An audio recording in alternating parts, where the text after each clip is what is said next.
Hi guys, welcome to my channel. My name's Samantha and I make videos on minimalism, my low buy no buy lifestyle, productivity and intentional living.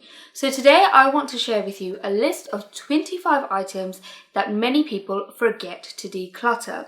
So I began my minimalism and low buy no buy lifestyle about 1.5 years ago in late 2018, and in that time I have gotten rid of so much clutter, and in fact I've made several videos documenting declutters and my minimalism journey, and I'll link all the relevant videos in the description below and also in the cards above. So the first thing that people often forget to declutter are manuals. Now let's face it, nobody really reads the manual from front page to last page. They only read the first few pages until they've gotten their gadget set up or whatever item that they've bought. So what I would advise doing is, after you've got your item set up, look online and Google the manual and see if it's available, and more often than not it will be. Then once you've decided that you definitely want to keep your purchase, just get rid of the manual. You don't need that paper. The second item that people often forget to declutter are buttons. Lots of garments come with an extra button, so if you lose a button on that coat or shirt, you can replace it with the spare. But often we keep these buttons in our junk drawer and completely forget about them. So even after the item that you've purchased has long been discarded, you still have those spare buttons.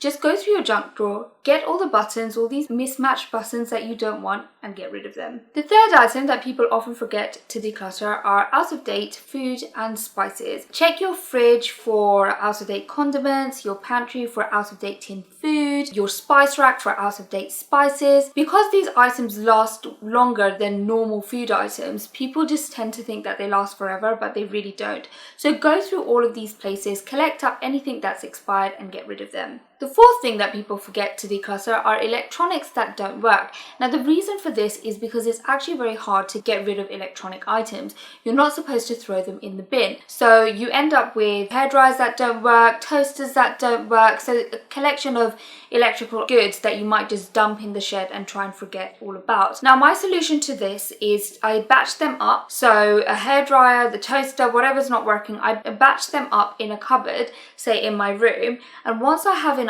I will call the council and ask them to collect it for a fee. They'll collect it and then they'll dispose of it. Now that's been the easiest method for me. Depending on where you live, it will be different for you, so I'll just Google it and see what's the most convenient. Either it could be trading them in or getting an online recycling scheme to come and pick them up, or even just driving them to the dump yourself. The fifth thing is clothes you don't reach for, and they can often become like background noise in your closet. You don't even notice that they're there, but they're definitely there. They're taking up space. So go through these clothes and ask yourself why you don't wear them. There's definitely a reason for it.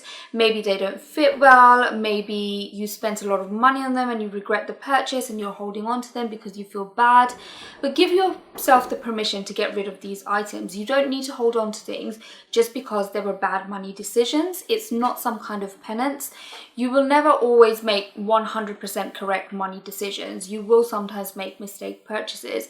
Be at peace with it, accept it, and get rid of those items that are taking up space in your closet for no reason. The next thing people forget to declutter is the computer desktop. I realized a few years ago that if I didn't have a good filing system on my computer, then I would spend ages searching for things when I should have really been working. And I also realized if I kept too many files on my computer and I wasn't discarding them, I would slow down my processor. So I think it's really important to stay on top of things, and a really good way to stay on top of things is have a filing system that works for you.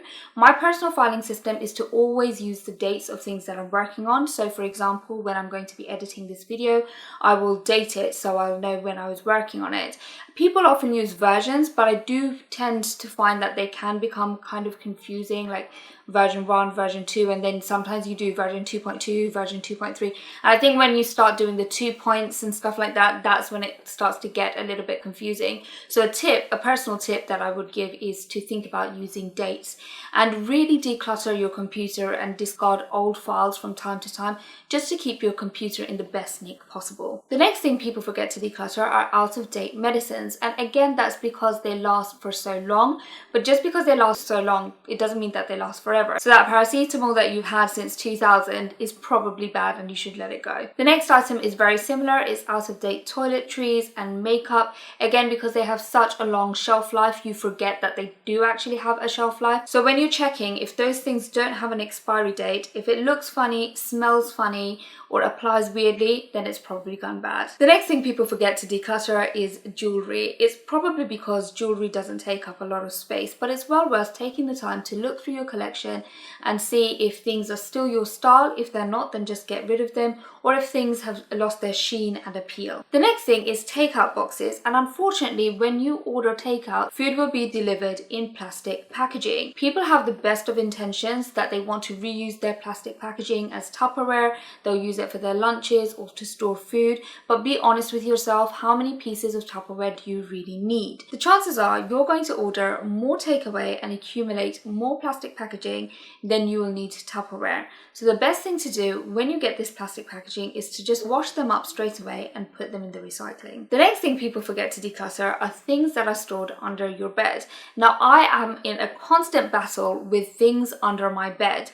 I really take the time to go under my bed every 2 or 3 weeks to make sure that clutter hasn't somehow found its way in there and decided to take up residence.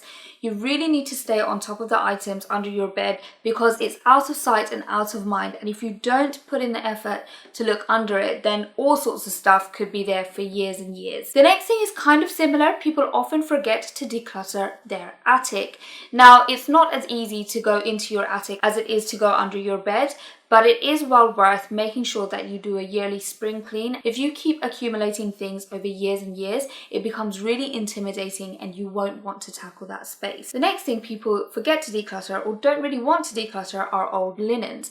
But if you've actually replaced your linens with new linens, then how likely is it that you're going to be reaching for the old stuff? Just because they're still functional and serviceable doesn't mean that you need to hold on to them. You're okay to let them go if you're not reaching for them. The next thing that people forget to declutter are collectibles.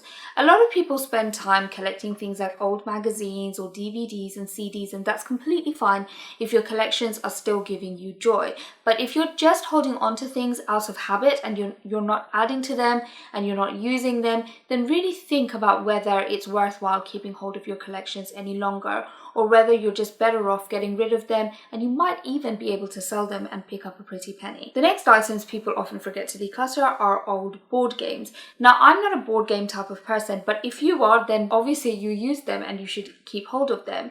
But I really am not, but still over time I accumulated numerous board games, and I think it's because I once went to Germany and I realized that people there spent a lot of time at dinner parties playing board games, or in my experience they did, and I had a lot of fun. So I did buy a few board games, or I got gifted a few board games and I kept hold of them.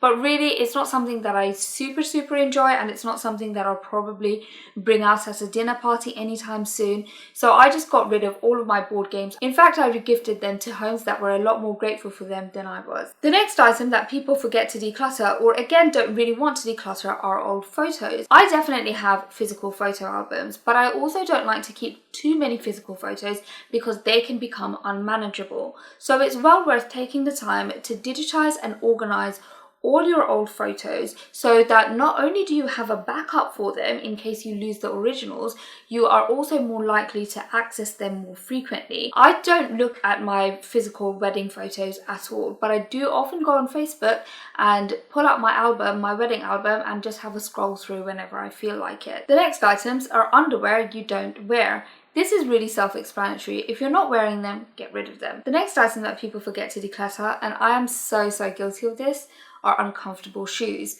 I spent all of my 20s falling in love with beautiful shoes with really high heels and just buying them up. But over time, I failed to realize that I was wearing heels less and less. I was prioritizing comfort more, and because of that, I'd fallen out of the habit and the practice of being able to wear heels. So I ended up with a collection of beautiful shoes that I really couldn't wear.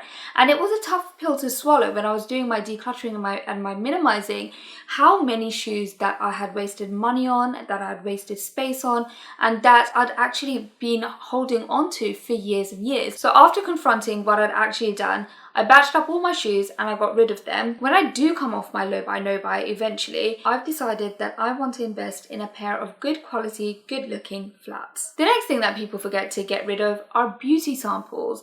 They're so small and so fiddly that they can easily get lost in a drawer if you put them away. So my tip would be to put them on your dresser and make sure they're in your vision of sight so that you always remember to use them up if you're so inclined. The next thing people often forget to declutter are receipts.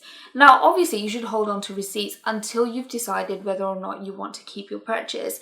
Again, the trick is to keep them in your line of sight, so maybe on a pin board near your desk or somewhere on your desk, and once the expiry time has gone to refund the item, and once you're 100% sure that you want to keep your item, just routinely discard old receipts. The next items that people forget to declutter are dictionaries and cookbooks. I really don't understand why you need physical copies of them unless it's a beautiful dictionary or a beautiful cookbook that you have a sentimental attachment to. But really, all the information in these physical books can be found online, and most people tend to gravitate to their phone if they're quickly looking up a word or wanting to find a recipe for something they want to cook. The next thing people often forget to declutter are boxes. I spoke about this in my last video, and I spoke about the tendency to hold on to really pretty boxes just because they're so pretty and you think, oh, one day I could use this for storage. But if you really don't have a specific idea for what you want to use that box for, it's probably best to not just hold on to it for the sake of holding on to it in case they come in useful one day. The next items that people hold on to are souvenirs and knick-knacks collected over time. Just because you liked something once doesn't mean you're going to like something forever. And as you keep going through life and having more and more experiences, you will accumulate more souvenirs and more knick-knacks. So it's probably an idea to go through and edit your collection every year or so to make sure that everything you have you still genuinely like and genuinely want to display. The next thing people often forget to declutter is wrapping paper. I absolutely hate wrapping paper because you have all the excess, and if you have a lot of excess, you feel really bad to get rid of it and you hold on to it for the next time it becomes useful. But that could be the next holiday season. So what I now tend to do is even though it's more expensive, I do tend to buy gift bags, and if it's a one-off occasion, what I'll do is I'll try and collect free newspapers and free magazines where they have colourful advertising, and I'll reuse that to make bespoke wrapping paper. And the last thing that people find hard to declutter are broken holiday decorations, and I think the reasons for that are threefold. One, sentimental value. Two, things like broken decorations can be quite hard to get rid of, such as broken lights. And three, everyone's just so tired after the holidays that they'd rather just package everything up and put it in the attic and forget that it exists. But the great thing about doing a decluttering and minimalizing journey is that you really get into the habit of getting rid of things as soon as junk starts accumulating. And so with broken decorations, I would say it's exactly the same. Don't sit on it, don't be lazy, just get rid of them as soon as you can so it doesn't weigh you down for the rest of the year. And so guys, that brings me to the end of my list of 25 items that people often forget to declutter. I hope you found this video interesting, and I hope it's given you some ideas of things that you might want to declutter if you're on a decluttering and minimizing journey yourselves. If you like this type of content, then make sure to check out my description below where I'll link other videos that you might find interesting. As always guys, thank you so much for watching, and I'll see you next time. Bye!